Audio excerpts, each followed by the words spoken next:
Dalpo pergi ke polisi untuk memastikan jasad ayahnya ditemukan. Pihak kepolisian menginformasikan bahwa jasad ayahnya sudah ada yang menangani. Dalpo kaget, mungkinkah yang menanganinya adalah kakaknya? Meskipun Dalpo bersikeras untuk mendapatkan informasi itu, polisi tidak bisa membocorkannya selain keluarganya. Dalpo sendiri tidak memiliki bukti bahwa dia adalah anak korban. Ternyata yang mengurusi jasad ayahnya adalah Jae-myung, kakak Dalpo. Jae-myung tidak mengetahui bahwa adiknya masih hidup. Sebaliknya, Dalpo yakin kakaknya masih hidup. Di balik kesedihan Dalpo atas ditemukan jasad ayahnya, Dalpo menerima SMS bahwa dia diterima bekerja sebagai reporter di YGN. Namun itu belum bisa menghibur dirinya mengingat semua yang terjadi. Dalpo memiliki tujuan utama mengapa dia jadi reporter. Tujuannya adalah membuktikan bahwa kematian ayahnya tak adil dan menemukan kakaknya. Di waktu pagi, Dalpo dan Inha berangkat bekerja. Dalpeng mengejek Inha bahwa pamannya sebagai reporter dan Inha hanya bekerja sampingan. Inha dan Dalpo tak menanggapi komentar pedas Dalpeng. Gongpil bertanya mengapa mereka tidak makan dan mengira mereka sedang bertengkar. Tentu saja mereka bertengkar karena hanya salah satu dari mereka yang diterima sebagai reporter, kata Dalpeng. Kemudian Gongpil melemparkan koran pada mulut Dalpeng dan menyuruh Dalpeng membersihkan kamar mandi. Inha memastikan cegukannya bukan karena iri, melainkan karena Inha memiliki cinta pada Dalpo. Namun Inha tak menyampaikannya. Dalpo mengatakan bahwa Inha tidak cocok menjadi seorang reporter. Sebenarnya Dalpo hanya ingin Inha menyerah untuk menjadi reporter, mengingat perlakuan ibunya pada Dalpo di masa lalu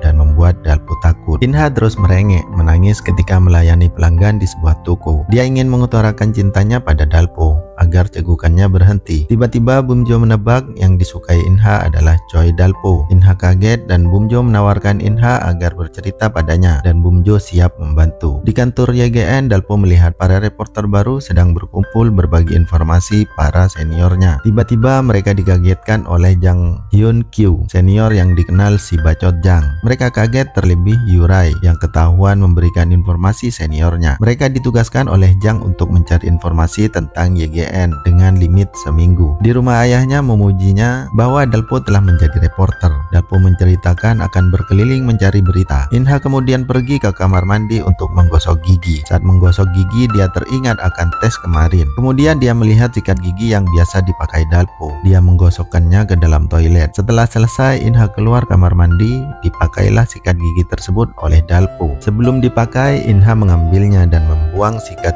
itu ke tong sampah. Dalpo tahu kalau Inha sedang marah padanya. Di warung ketika Jae-myung makan, kebetulan Jae-myung mendengar siapa penyebab kematian ayahnya. Ketiga pekerja tersebut yang telah merahasiakan kejadian 13 tahun yang lalu. Jae-myung berdiri dan berpura-pura jatuh untuk mengambil dompet pekerja itu dan pergi dalam keadaan kesal. Di kantor YGN, para reporter baru di-briefing oleh seniornya bagaimana cara kerja di kantor. Dalam berita itu menjelaskan bagaimana rating stasiun YGN meningkat pesat dari stasiun TV lain. Berpindah ke kantor MSC yang sedang melihat berita tersebut memiliki rencana agar menaiki ratingnya. Di toko tempat kerja Inha sedang menceritakan kekesalannya pada Bumjo dan berterima kasih padanya telah mendengarkan kisahnya. Tentu saja Bumjo senang mendengarnya dan siap membantunya. Tiba-tiba Song Cha-ok menemui Inha. Cha-ok ingin menaikkan rating MSC dengan menggunakan Inha sebagai bahan promosinya, di mana sindrom Pinocchio yang dimilikinya bermanfaat bagi MSC. Karena Pinocchio tidak pernah berbohong, maka kredibilitas MSC akan meningkat. Inha tidak mau menerima tawaran Cha-ok, namun dia cegukan yang berarti dia berbohong karena menolaknya. Cha-ok memberikan kartu nama untuk dia hubungi dan pergi meninggalkannya. Dalpo berjalan yang mengingat ulang tahun Inha, bingung akan memberikan kue pada Inha atau tidak. Sebelum turun dari bis, Dalpo memberikan kuenya pada nenek yang sedang duduk di kursi bis. Di perjalanan pulang, Inha menunggu Dalpo sambil memegang kalung yang diberikan Dalpo dan mengajaknya ke atap. Inha mengatakan bahwa dia tidak iri pada Dalpo, malah dia senang atas diterimanya Dalpo. Dalpo tidak mempercayai Inha karena Inha masih cegukan. Inha mengatakan dia cegukan karena dia menyukai Dalpo. Dalpo kaget mendengar pengakuan Inha.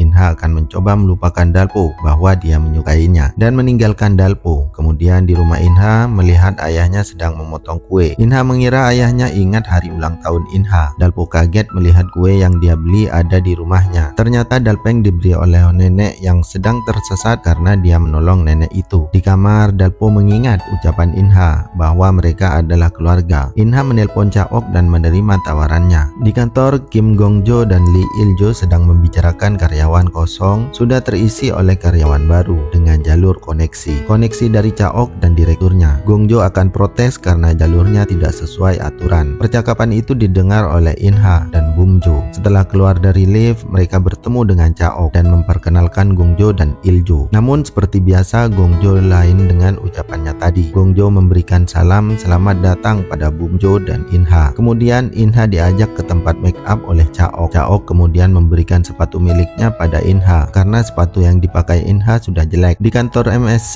Inha sedang rekaman yang diamati langsung oleh ibunya. Di kantor YGN, Dalpo sedang melakukan tur kantor. Di puncak tur, mereka tempat otopsi. Peserta lain sudah tidak kuat melihat otopsi itu. Namun Hyun Kyu tersenyum melihat Dalpo yang kuat melihat otopsi. Di rumah, Inha diingatkan oleh Chaok untuk memberitahu ayahnya bahwa dia sudah diterima magang di kantor MSC. Inha tidak jadi mengatakannya karena kedatangan Dalpo. Dalpo melihat makanan usus kesukaannya yang disediakan Gongpil. Namun Dalpo teringat di ruang otopsi. Akhirnya dia ke kamar mandi dan muntah. Seluruh keluarganya mengkhawatirkannya. Mereka mengira Dalpo sakit. Semuanya membelikannya obat termasuk Inha yang berisi catatan, "Tolong jangan salah paham." Dalpo terdiam sekaligus senang. Seluruh keluarganya memperhatikannya. Di waktu pagi, Inha dan Dalpo berebut untuk ke kamar mandi karena mereka telat masuk kantor. Setelah Dalpeng keluar, mereka tidak masuk mengingat Dalpeng baru buang air besar. Dalpo menggendong Inha agar mandi terlebih dahulu dan menguncinya. Di kantor YGN, sebelum pulang kantor, Hyun Kyu menugaskan peserta magang untuk menata kertas untuk mencari informasi. Jika belum selesai, mereka tidak boleh pulang.